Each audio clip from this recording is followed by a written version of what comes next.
All right, welcome back to the Spartan Sports Podcast. My name is Thomas Chavez, and today I am joined by the Tyler Carter Castillo Fry. and Oh, Carter Fry. you're I'm saying not our names doing for that this us? What? time. Oh man. Oh, It switch takes up. extra time to have you That's guys say your true. name, so I'm just gonna say it for you.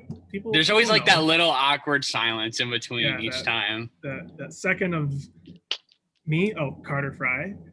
you can't have that. You can't have that awkward second. I like it. And while I was trying to save time this time, we took more time to explain.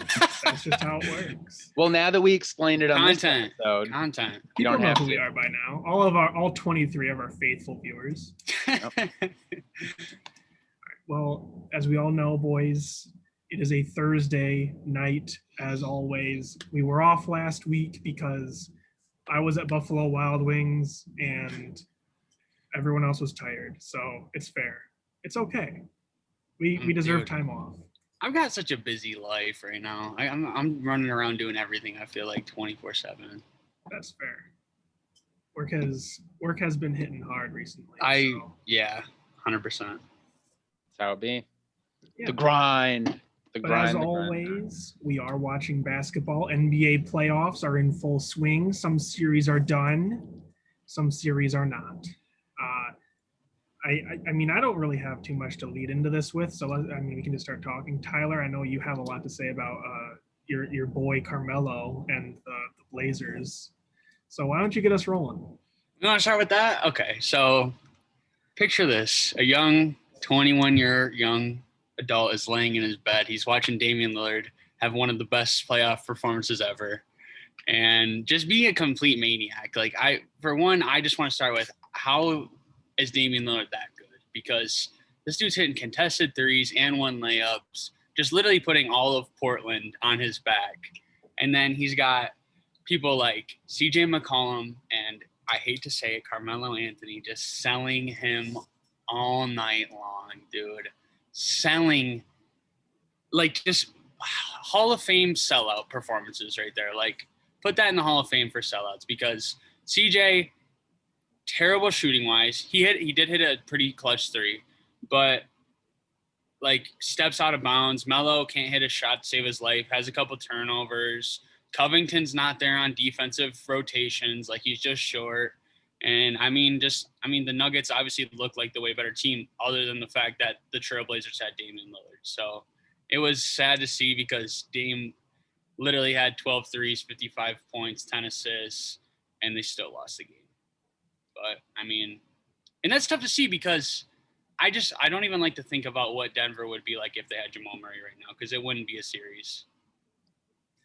Yeah, the fact that you're saying that Denver looks like the better team, despite, missing Jamal Murray, that's something huge. Yeah. Him going out, obviously they have Monte Morris, who had 14 the other night, looking good. Right. Props to him, by the way, because Monte balled out. Yeah, out in the second half. For sure. And yeah, Campazzo, he's doing, a decent job on both ends of the floor, although he's not a very complete player yet. I hope he gets there in the future. But yeah, the Nuggets, looking like they have the slight edge over the Blazers. But when you look on paper, the Blazers look like the way better team. That's true. Up and down, it looks like they've got a deep bench, recognizable names, guys that have proven themselves before. But just this series, I don't know what's going on. Nurkic is the only defensive and rebounding presence that they have. And he fouls out. So it's like he's gone for the big parts of the games that they need him. And also, one other thing I want to say, that Austin Rivers played pretty good minutes too, to be honest, that game. He was playing pretty good. Dame was doing his thing, but on the offensive side, Austin Rivers was getting it done too. So yeah, Rivers had those 2 threes, just over 4 minutes left to give Nuggets some cushion, but then obviously Blazers came back, forced double OT, and we saw one of the craziest OT performances ever. Like, can I just say that turnaround, the spin jumper from Dame, like, insane. When he hit that, I almost fell to the floor. Like, that capped off one of the most ridiculous, I would say, in a game where that team lost, that was one of the best performances I've ever seen, up there with LeBron's 50-point triple-double in the finals game 1, the infamous JR game. But I was disappointed. I was disappointed at the end of the game, but like, just even witness that was, that is good basketball right there. That's something you want to stay up and watch, right? Like, yeah. But I mean, Denver is strong. They're only losing by like 6 right now, at least when I checked recently. But they got Jokic, Michael Porter Jr.'s falling into his role really well. Like, just I don't know. Aaron Gordon's playing decent. They got a solid roster. I mean, I don't know. I got to be honest, the Aaron Gordon trade, I was expecting him to have way more of an impact on the Denver Nuggets, but he's making a defensive impact. He's been all right. Once he switched on to Lillard in this series, that's when, things seem to start changing for the better, although the Blazers seem to have figured that out in the last game. So, obviously the game's going on right now. Hopefully we can catch the end of that later. But Aaron Gordon, he's definitely made a defensive impact on this series guarding Lillard. But yeah, I would like to see some more from him on the offensive end. He seems like he's a really talented, you just got all the tools that you need in a basketball player. Can he put them together to become, maybe an all-star caliber player, something that I've, thought at times that he could, eventually reach someday. By the way, to everyone viewing, Carter Fry is a contributing writer for the Denver Nuggets fan-sided site, Nug Love, or whatever it is. Yeah, and Thomas writes for the fan-sided Pistons site. I forget the name. Not in the playoffs. It's Piston powered, but they're not in the playoffs, so that's not important right now. So all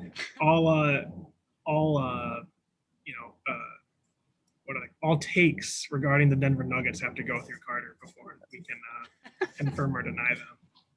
Yes, that is very accurate. As the Nuggets expert in this group, I can confirm what Thomas just said. Speaking of experts, Thomas, I think you got a team you would want to talk about right now that might just beat out the Lakers. There it is.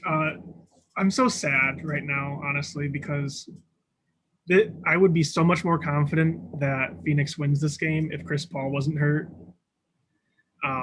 But his shoulder injury is very clearly hampering his ability to play.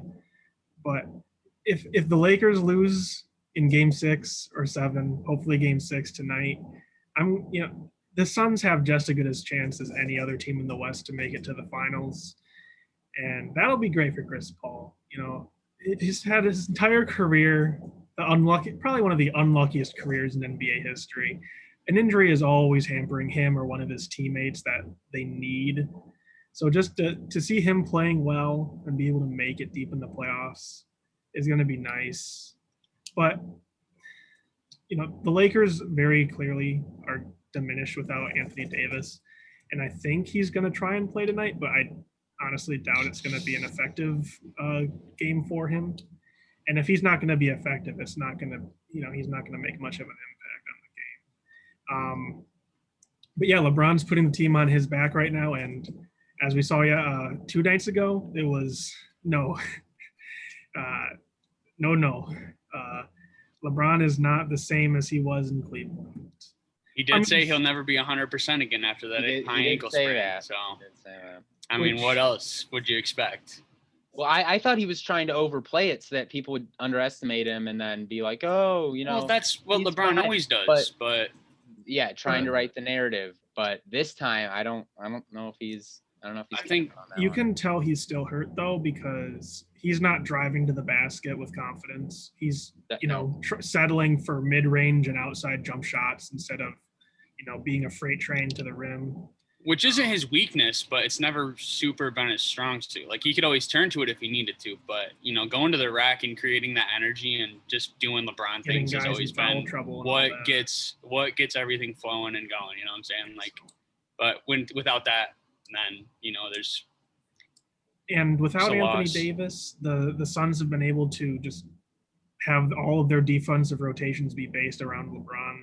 You're seeing them put up that wall that teams usually put up for Giannis when he has the ball in his hands, where you got 3 guys just standing between him and the paint, so he has no choice but to pass, and then you're relying on guys that might not be doing so well shooting from beyond the arc on any given night. So it'll be interesting to see what happens, especially tonight. I think that if they can take the Lakers out tonight, Game 6 is their best chance, because the longer they wait, the more likely Anthony Davis will come back and be somewhat effective.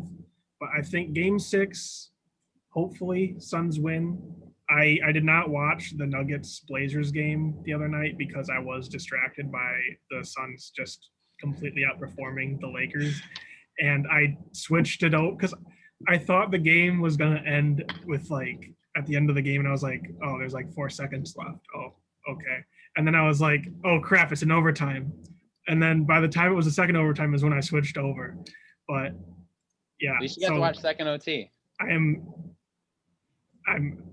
not smart. I should have switched over right away. But yeah, so it'll be nice if Chris Paul and the Suns can pull it off. I'm rooting for them.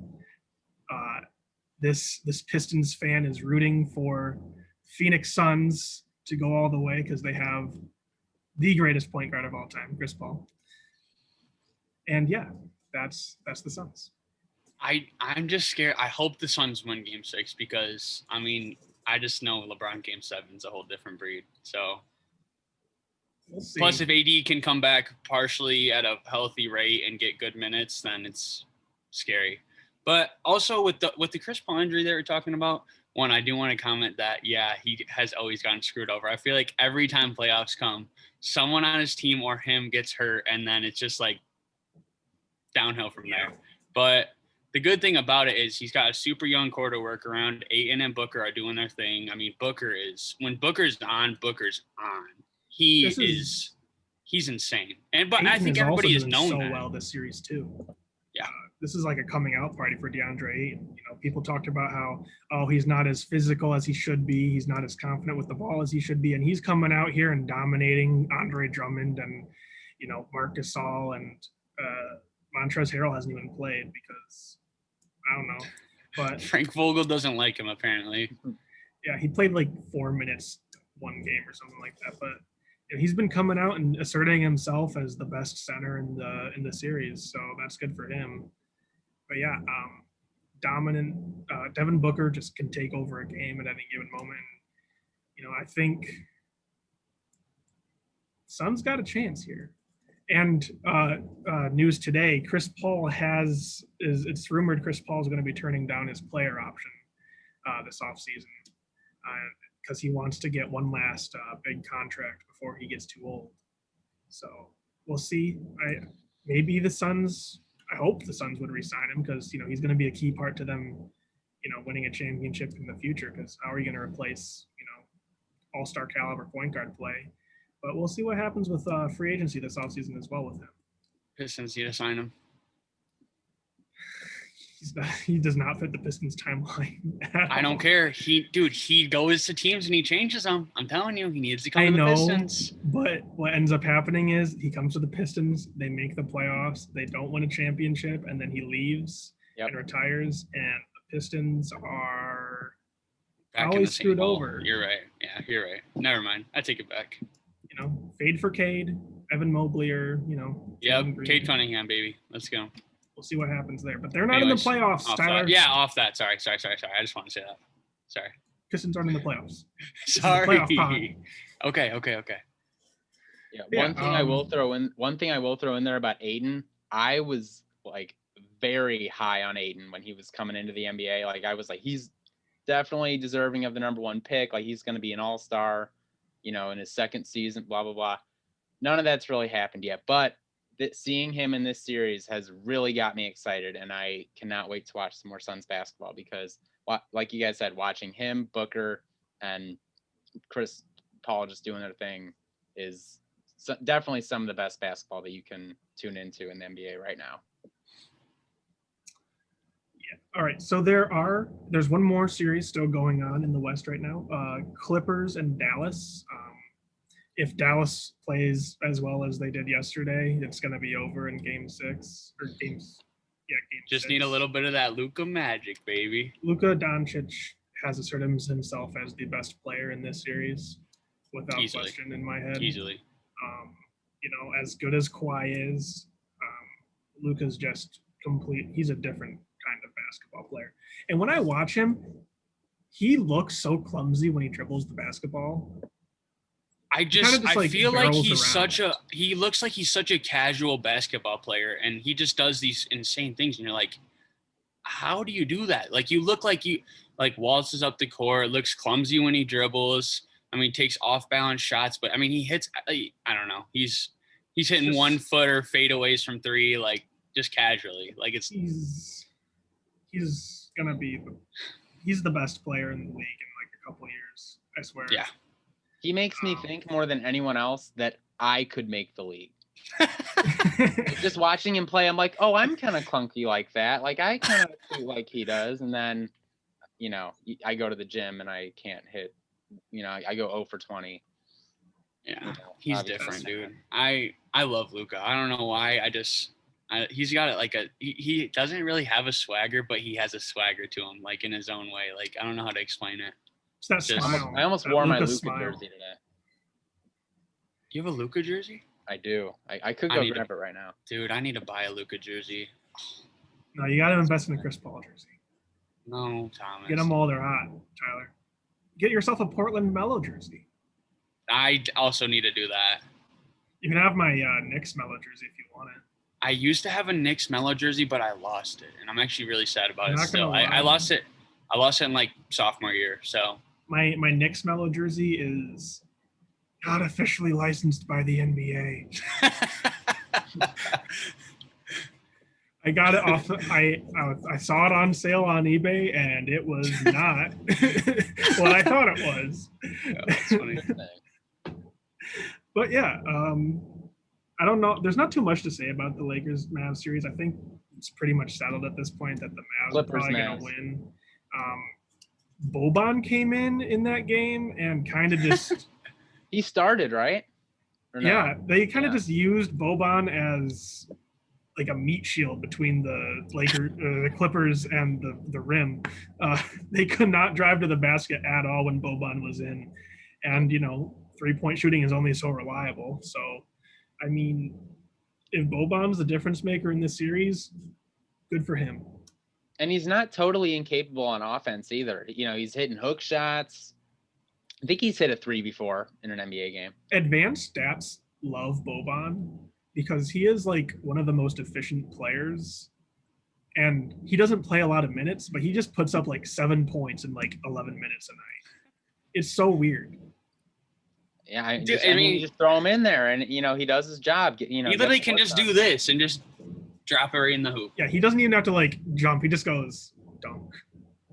What a man. I mean, we know that Chris. Can we talk about how Kristaps doesn't do anything for the Mavericks, really? And it's really sad because I actually liked Kristaps and wanted him and Luka to have like that dynamic duo. Yeah, I do too. Like I had him on my fantasy team this year, and like I saw his numbers and he'd be doing well, and then I'd watch the game tape. I don't know if there's a guy that moves slower laterally than him. He cannot move over on rotations. He's god awful at it. Doesn't provide any interior defense for the Mavericks, and isn't the type of offensive player that we saw flashes of in New York. I remember the one season before he got, I forget which injury it was, but the one season where he was out for like the entire second half. The first month of the year, he was averaging like 37. And I was like, this dude is talented. But you look at him now, I mean, obviously some of it's got to be the injuries, but, at the same time, you just think, what could this, turn into? Does he have any gas left in the tank to, get any better than he's playing right now? Well, the thing is, he's also matched up against Reggie Jackson, like getting switched on to Reggie Jackson, and he refuses to post up and decides to just take a jumper. Like, you're literally matched up with a guy that's over a foot shorter than you are. Why are you not posting up on him? I don't like Reggie Jackson. Hey, I love Reggie Jackson. No slander here. Why? Seems like most Pistons fans dislike him, but Thomas seems to really. I don't know why he likes Reggie Jackson. I like Reggie Jackson. I like his swagger. Oh my god. He likes his swagger. If you like hate Reggie Jackson with a burning passion, I don't think you realize just like where he was in Detroit. He was literally the best scorer on the team for like 3 years, and he shouldn't have been the best scorer on the team. It's not his fault that they didn't bring players around him. I don't hate him with a burning passion. I don't know. If he didn't get hurt, he would have been fine. He got hurt. Name Reggie Jackson, just like the. We're getting off topic again. Sorry. The hate for Reggie Jackson is don't like Reggie a little Jackson. too much. All right. He wasn't the best. This is not the Reggie Jackson hate podcast, okay? Okay. All right. Tyler's got way too many players that he hates on. Stick to Not one. that I hate. Maybe I don't hate. You're allowed to hate Joe Flacco and you're allowed to hate LeBron. No one else. Okay. Can I hate Mark Sanchez too? No. Okay. Tyler's the type of guy to watch his least favorite players' games more than his favorite players' games. And that's not true. He watched Joe Flacco against the Patriots and was like, "Come on, Patriots!" Because I like Tom Brady. He wasn't on the Patriots when Joe Flacco played him. What do you mean? Joe Flacco was on the Jets last year. Tom Brady was on the Buccaneers. I didn't watch that game. You think I watched the Patriots? He was Jets in prime game? time. Okay, this is off topic too. You guys are bringing up some football. We're done. He almost won too. That was funny. We're done. Okay. I like Cam Newton in the Patriots. Whatever. Done. Okay. That's the West Conference that's still going. The Jazz Grizzlies series is over. Ja Morant put up 30 plus a night. That was pretty cool. Yeah. I don't really have anything to say about the Jazz. They did their job. They missed Donovan Mitchell in that first game, and that's probably why the Grizzlies won. Donovan Mitchell comes back, and the Jazz are dominant in that series. So, not too much to say there. I don't know if you guys want to add anything about that. But I think Ja Morant's a baller. Other than that, and Jaren Jackson Jr. obviously Spartan boy. So, but other than that, I know it's irrelevant whether I say Spartan dog or Spartan boy, but whatever. Spartan boy is not as cool.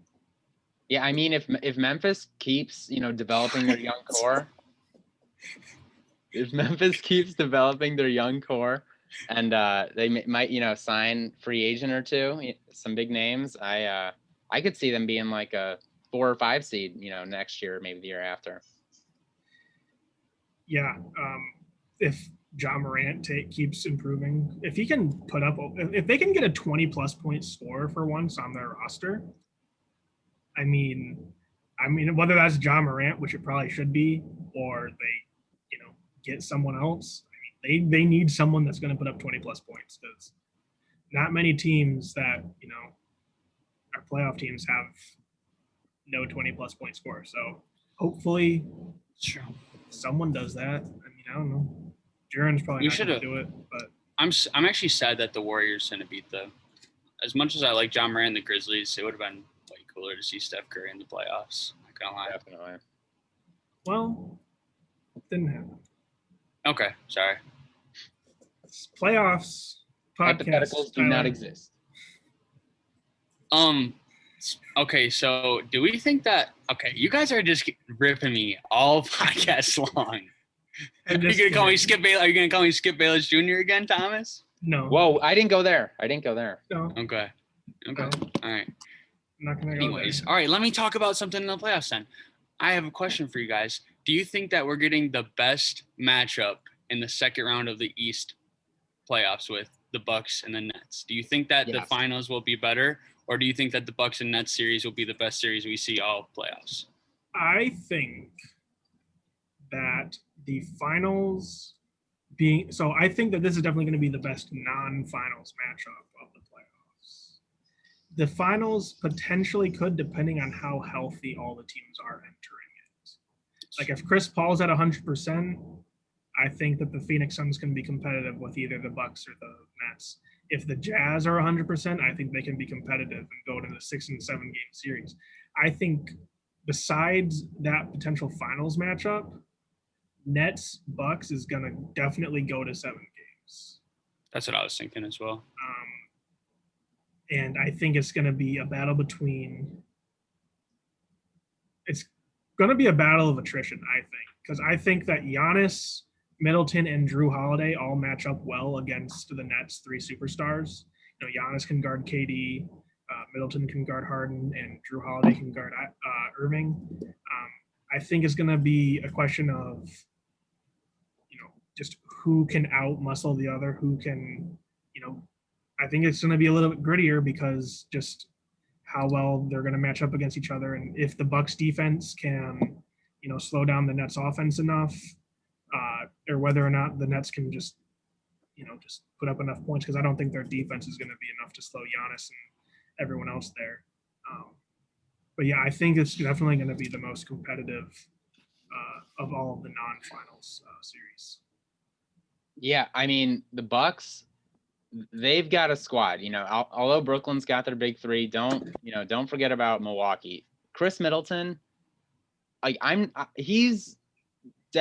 think he is in the conversation for top 15 player in the league, in my opinion. He is so good. And the only reason he doesn't average more points is because he has Giannis on his team. Super underrated. Like the gap between him and Giannis, everyone, thinks Giannis and then Chris Middleton's kind of in the middle. And then there's the rest of the team.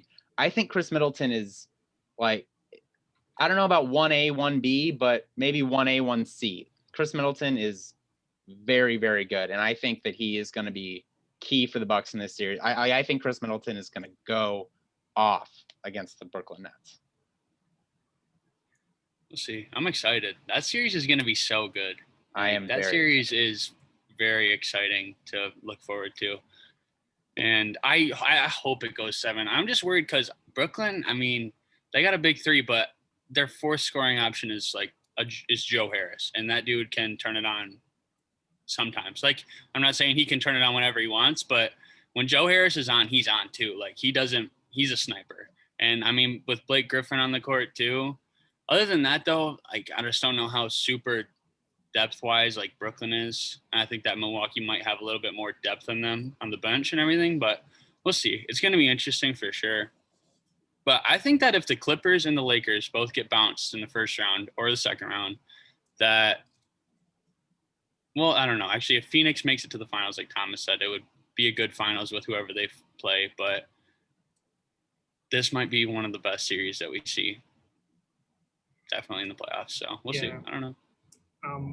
I think a lot of people also forget just how much depth the Bucks have defensively also, because they also have PJ Tucker and Bobby Portis, who will, play very physical defense on those Nets players. And then they also have the greatest three-point shooter against the Miami Heat of all time, Bryn Forbes. So Spartan Dog. Yeah. I think definitely the best non-final series, potentially the best series, depending on how healthy everyone is when they get to the finals. I actually forgot that the Bucks had Bryn Forbes. I feel bad, but he was lighting up the Heat. I know, that was cool. That was cool to see. Yeah. But yeah, so that's Bucks versus. Wait, hold on, real quick. What's everyone's prediction? I've got Nets in 7. Bucks in 7. It's such a toss-up. I like the Bucks more just because I think they're less of a super team, and I don't like the whole super team thing. I guess I wouldn't say I don't like it, but I don't know. Like, I would like to see the Nets go because, like, KD, Kyrie, and James Harden all on the same team. Like, that's just crazy to watch. But I like Giannis more. So I'm going to say Bucks in 7. But it's really a toss-up. Like, I could see either team winning in 7. I like the Bucks defensively this year. Yeah. I think they've done a better job of, now they're actually rotating on defense. They're not, just playing strict man-man, no switching or anything. They're actually adjusting to, what the other team's throwing at them for once in the playoffs. So, and Drew Holiday is a huge upgrade over Eric Bledsoe. Mm-hmm. And 1,000%. If Eric Bledsoe was on this team, I don't think they'd win, but I think that, like, Drew Holiday is not like the ultimate difference maker, but just having a better player on your roster, I think that the Bucks defensively are gonna be able to take care of business in 7 games. Drew Holiday is a very good defender. Plus, he's got a bigger build for a point guard, a little bit taller. Like, he's just got a nice set, and he can work with it laterally, and he can score. Yeah, he could put up 20 if he wants. So I think I want to say Bucks in 7. I'm gonna say Bucks in 7. I like when I think that a matchup is close, I usually tend to lean towards the team that has the better defense. I would have said that in the Knicks-Hawks series, and I would have been wrong. But the Knicks offensively just were not. Julius Randle disappeared. He was not at like any of the games. This was pretty much every single Knicks player's first playoff appearance. Yeah, except for Taj Gibson, Derrick Rose, and Nerlens Noel. Run it back next year. Run it back. So I think. Man, I love D Rose. Even though they lost in 5 games, not 7 games. Even though they lost in 5 games, I think that they'll be fine. I think they'll come back next year and be better. Maybe they target Lonzo Ball. Who knows? Actually, there has been a rumor for them. So Lonzo is not as bad as everybody makes him out to be. He's not a great scorer, but he does everything else really well. Anyways, off topic. Sorry, playoff podcast. All right, we're back. Playoff podcast. And I'm also just going to throw in there, while we're kind of still on Nets Bucks, Dante DiVincenzo is out for the rest of the year, who is a key. He's the best. He's the best bench player in college basketball history. Yeah. He destroyed. If you haven't heard that enough times already. Hey, but he is still a very important defensive presence for the Bucks, especially off the bench. So he will be missed, and I think that'll leave an impact. And also, I'm only picking the Nets because they have home court advantage, right? Fair. They have home court advantage. Yeah. Sure. It's not like it's the Knicks though. Like, who really goes to Brooklyn Nets games?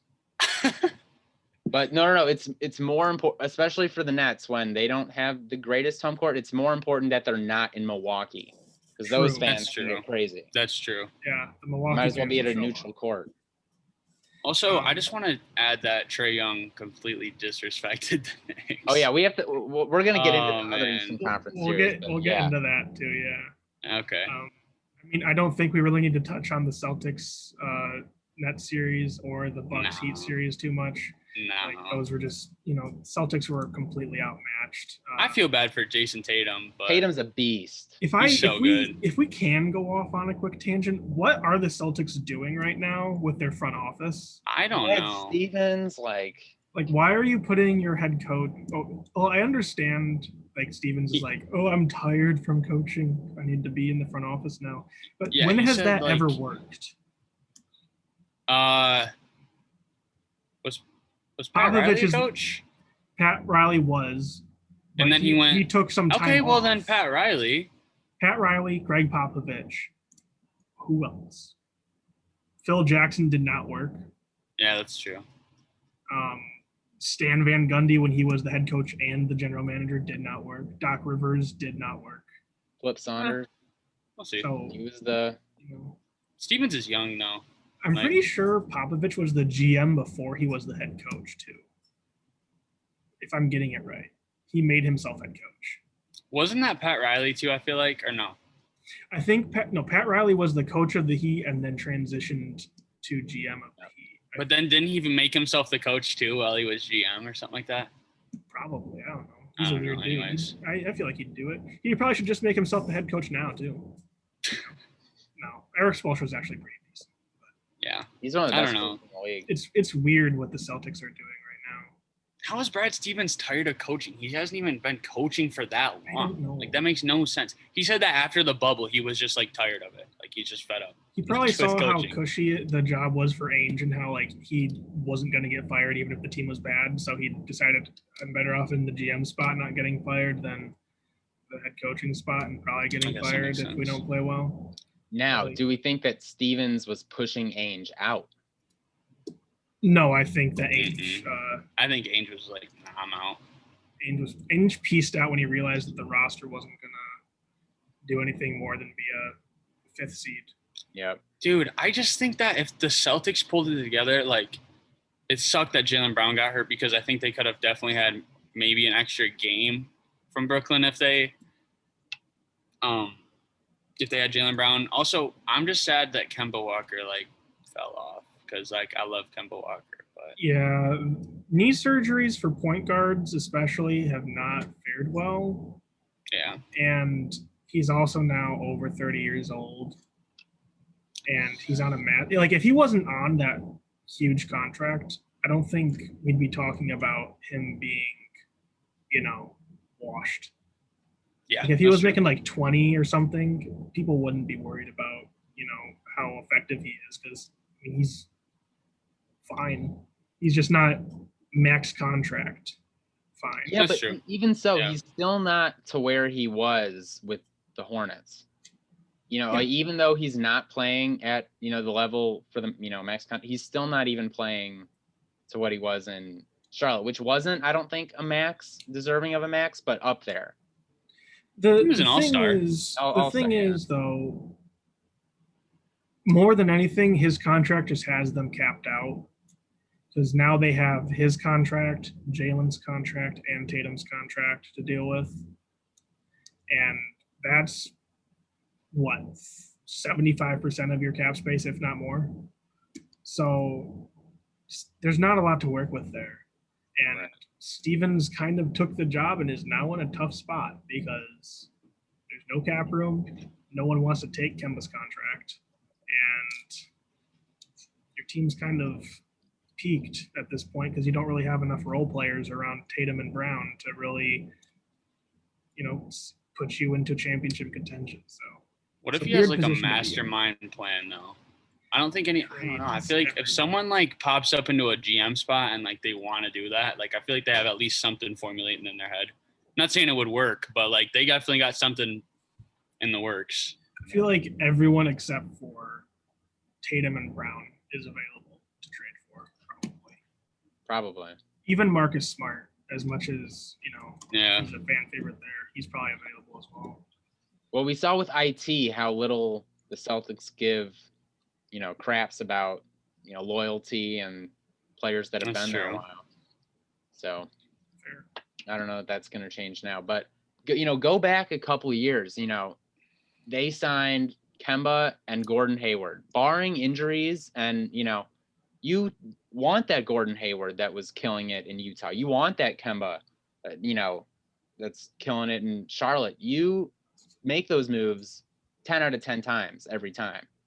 Like, at least I think, and had those two not get injured and you have Jalen and Tatum developing at the same time, imagine how well those two did this season and then add in a Charlotte Kemba, a Utah Hayward. Obviously, a lot has to go right for that to happen. But if they all get to play together this year, I think we're talking about them with the Bucks and the Nets and all the contenders. So I don't know. Sure. But they did get a little unlucky with, injuries and how things ended up panning out. But that's life. So. But that's a non-playoff team now, and this is a playoff podcast. Oh, I'm sorry. Come on. Okay, so we could talk about the Sixers, I guess. Is that series? Did the Sixers win last night? Yeah, it's over. They did, yeah. I was watching it, and it did not register in my brain if they won or not, to be honest. I'm just going to say this now. I'm writing off the Sixers, so you guys can, clip this or whatever if they do something. Embiid has the meniscus tear. Yeah. And, okay, he has a meniscus tear, but they're saying he's day-to-day. How does someone tear anything in their meniscus in their day-to-day? There's no way, dude. Partial tears can be rehabbed without surgery. I know, but still, I would be worried about a full tear, because if he had a partial tear, I wouldn't be playing him at all because that's what I'm saying. Meniscus injuries, anything with your knee, not fun. Don't want to have that. I had a partially torn meniscus my senior year. I walked around for 2 months not knowing what it was and just feeling a little weird. And I was still playing full basketball and stuff. So it's not unplayable and stuff, but it could definitely lead to, a worse outcome if he puts too much on it. But if they don't have Embiid, I don't think they can do it, dude. Ben Simmons can't score the rock. Tobias Harris is a good scoring option, and Seth Curry can turn it on sometimes, but I don't know. They have no chance if Embiid's out for the year. Who would you have, Sixers or Hawks? With Embiid out? With Embiid out. We're assuming Embiid's not playing anymore. I still might say the Sixers, to be honest. But I don't know, because I thought the Hawks were not like that good. And then they did that to the Knicks. And now I think they're like kind of good, but I don't really know how to feel about the Hawks because I have not followed them like at all this year. I'm gonna say this much. I think Trae Young played above what he's actually like capable of in that Knicks series. Like I think Trae Young's spectacular, but I think he definitely played above what he is in that Knicks series. Okay. So I mean, without Embiid, though, it becomes a very tough question because with Embiid, without question, it's the Sixers. Without him, of course. I mean, are you going to run Simmons at center? Are you going to let him go against Capella? That's not a bad idea, actually. But he's going to get dominated by Capella on the boards. That's true.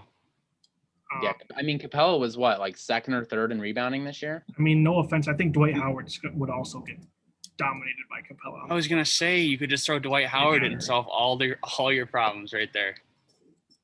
Well, I think the bigger question: who's gonna guard Trae? Because that's gonna, I think, big outcome on Danny Green. Yup, Danny Green. I think you might have to put up Danny Green there. That or no, it has to be Danny Green or Ben Simmons. It literally has. I don't think you have anyone else there. They start Seth Curry in, but I don't think he's a good defender. So now I will say Danny Green did a great job staying in front of in front of Russ and Bradley Beal this past series. So I think he can hold his own against Trae, and I think without Trae producing all the time. I mean, the whole deal with these superstars is you don't have to stop them. You just have to slow them as much as possible. So or make them feel uncomfortable. Don't let them get in their zone. Like Danny Green's job isn't to keep Trae from scoring 30. It's just to make him do it inefficiently.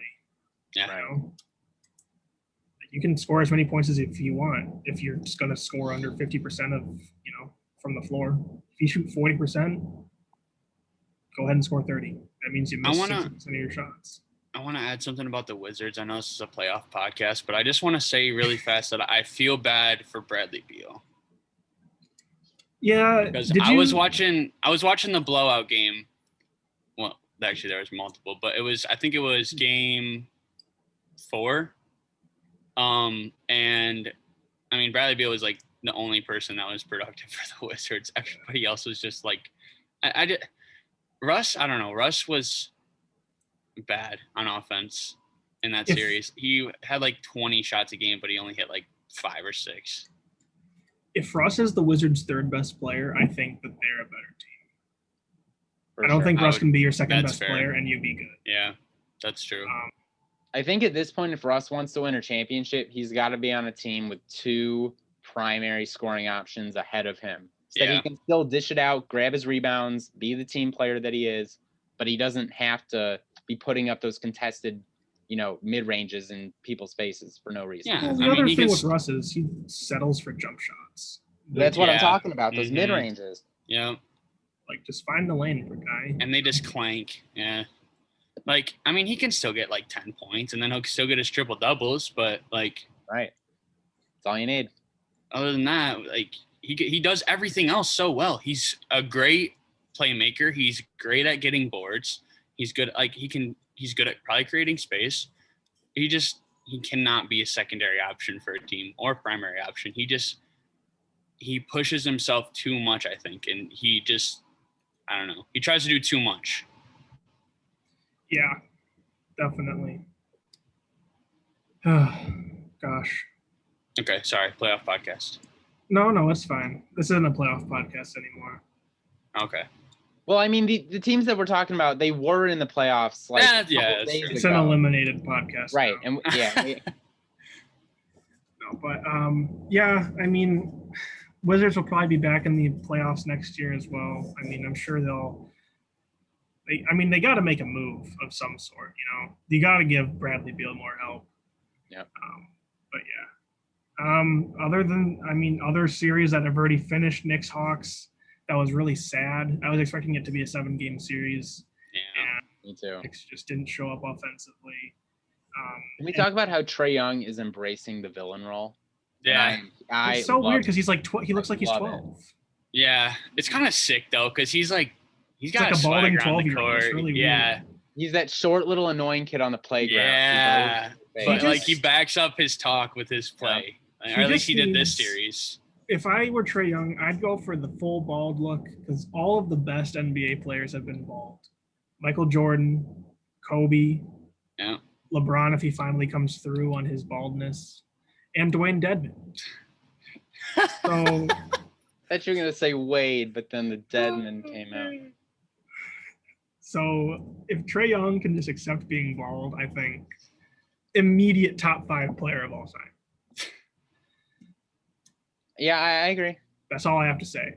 Okay. Yeah, that's fair. No, but I only say that about Dwayne Dedman because he was Miami's best player at one point in the Milwaukee Bucks series, and that was pretty funny. Guys, yeah, I feel great right now. The Blazers are up 13. 13. Third. No way. Yeah. Yep. I am sad. That means the Nuggets. With 3 minutes left. That just means you have more 3 minutes left in the work. game? You just get to write more articles, Steph Carter. No, 3 minutes left in the third. Okay, that's what I thought. You said 3 minutes left. I'm like, yeah, there's my no bad. way the game my is bad. over. My How is bad. Melo doing, Tyler? Oh, let me check. Oh, let me check. Oh, it's down to 11. Oh, he's got 9 Melo's points. got 9 and 3 assists and 4 boards. Wow. And he's shooting 50%. Productive. That's what I like to see. That's the old Melo. Speaking of this game, I'm going to do a little segment piece about my sports bets that I placed tonight.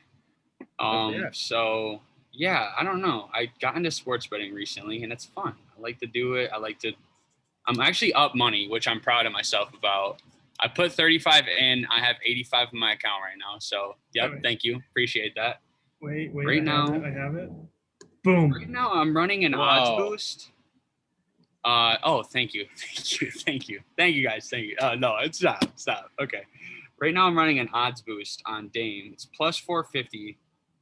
It's called Dame Time. I had to do it. I love Damian Lillard so much. The bet is called Dame Time. It's Damian Lillard to score 10 plus points in the fourth quarter. So actually, I need the Nuggets to pull it back in, so it's not a blowout, and Dame is kind of has to go crazy like he did last game.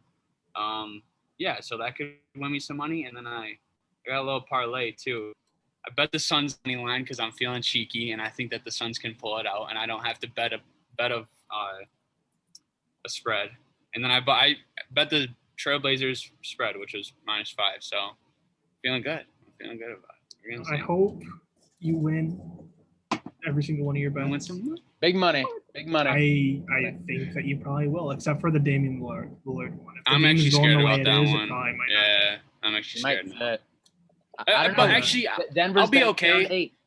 I'll be okay if my parlay hits and then the Blazers win because I want to see a Game 7. That'd be cool. That's fair. Because I want the Blazers to win. Sorry, Carter. I don't. Whenever series go to 7 games, you can't complain. No. Yeah, it's fun. That's what I'm saying. Yeah. But even though the Nuggets may lose, except for the Suns Lakers game, that has to end. No. Yeah, we don't want that. We don't want that to happen. That needs to end right now. But if we get a playoff series without both LA teams, or if they both get eliminated in the first round, that's going to be weird. What are the Clippers doing?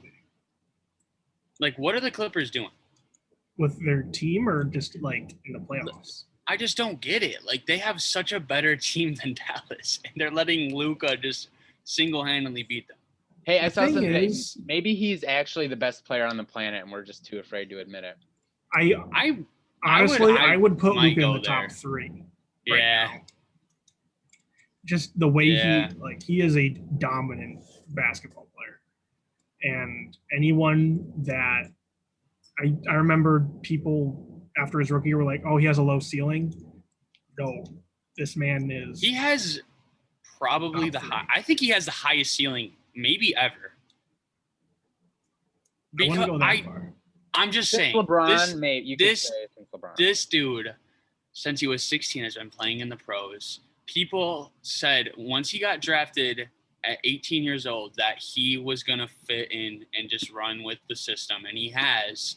And he continues to get better when we think – I've thought that Luka was just going to sit at a certain pace and just like after his like probably what was it? Last year was his second year or was it 2 years ago?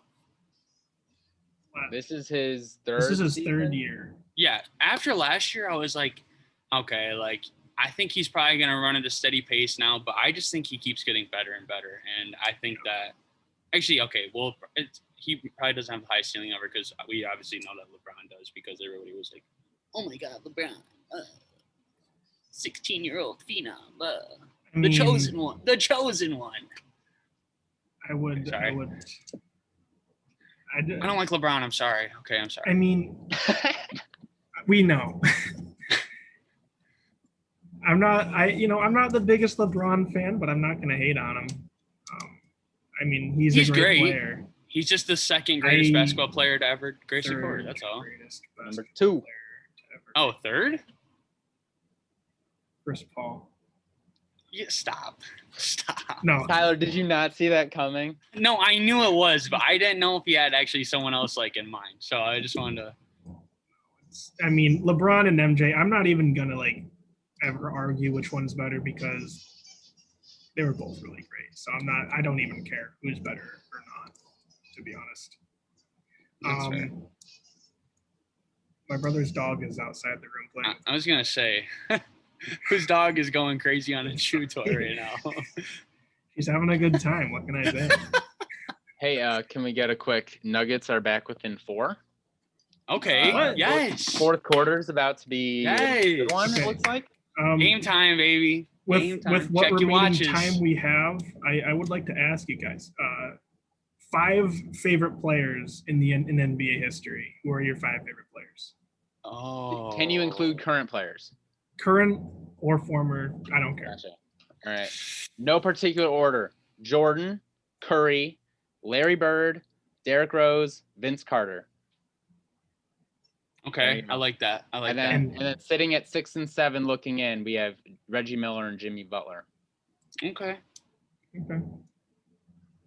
I'm going to say my favorite player probably ever would be – no, I can't do it, actually. So in no particular order. I don't know. It's either Melo or D-Rose. It's one of the two. So those two are in my top 5, 100%. And then Curry's in there too. I mean, but then it gets to Jordan. And then 5, I don't know. 5's a tough one.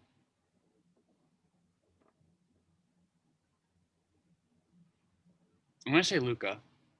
Wow. Luka? Okay. Luka's top 10 for me. I love it. All right. In a very particular order for number 1, Chris Paul. There we are.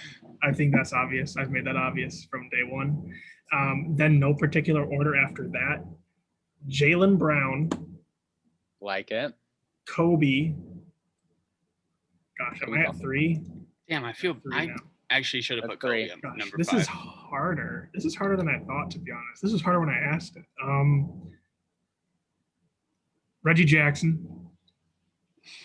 Hey. And is that actually one? Dude, I was on the Reggie Jackson bandwagon from day I respect one. that then. When he got traded here, I was so hyped because I loved he had a great playoff series in OKC the year before he got traded. And so I was hyped for him to be here, and I respect that great season. And so I like Reggie Jackson. I need one more guy. Oh gosh,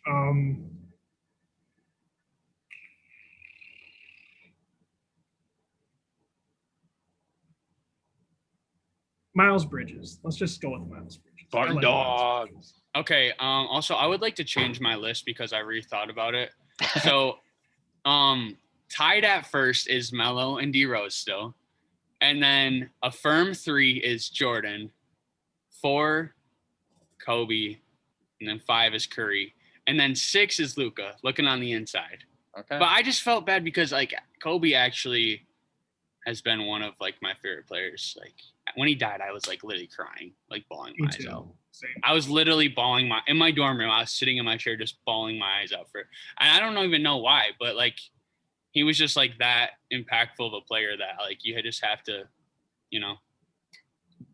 Yeah, that was one of those, I'll never forget where I was when I heard about the news. That shit was insane. Yeah. Well, that was a fun way to end the podcast. Before we go, player you hate the most of all time. Just one, single. We know what Tyler's going to say, so we can move on to Carter. Was Tyler going to say LeBron? Yes. I've probably advocated against LeBron more than any other player just because I've had to defend Jordan so many times. But he's definitely not my most hated. Most hated. Man. I've never been a fan of Paul Pierce. One time. That's more than fair. One time I was at a Bulls Wizards preseason game, and I was sitting like somewhat close to the court, but I wasn't like first 20 rows or anything like that. But still, like you could make eye contact with someone on the court. And end of the third quarter, I don't even remember what I shouted, but I got Paul Pierce to look at me from the bench, and he like looked at me and for a good 2 seconds. And like, did he have murderer eyes? Yeah, he tried to like punk me out. I was like, oh, okay, no, thank you. You should have fought him. I don't know. What a scumbag. You should have fought him, Carter. You're like a 12-year-old or something. Okay, be ready to fight. I'm actually trying to think of like someone else that I don't like. I hate Grayson Allen. Other than LeBron. Grayson Allen can Mine go. is Rajon Rondo. Rondo, yeah. Rondo annoys me, and he has a propensity to just not care. And I have a new answer. Keep going. He also spit in Chris Paul's face. Go ahead, Carter. I'm still thinking. I'm trying to think of someone other than LeBron. All right. The worst contract in the history of the NBA, and who does not deserve to be. He is currently on an NBA roster, yet doesn't deserve to be like on a single one at all. Cristiano Felicio is the worst NBA player I have ever seen in my entire life. I did not expect worst contract ever to be Cristiano Felicio, who's averaging $5 or $7 million a year. They gave $7 million to the worst player I have ever seen, to the player with the least amount of basketball IQ I have ever seen touch a basketball court, touch an NBA floor. Like, he is so bad. It gives me a headache just to think about how he is getting paid that much money to just walk out on the floor. He doesn't get rebounds. He doesn't know how to play defense. Doesn't score. Doesn't do anything of value. And the Nuggets are within one, so I'm happy again. Thank you. Maybe Tyler's thing will hit. Hey, and Paul Millsap, new article about him out today. Just entered the game, getting some fourth quarter minutes. Yeah, I don't know.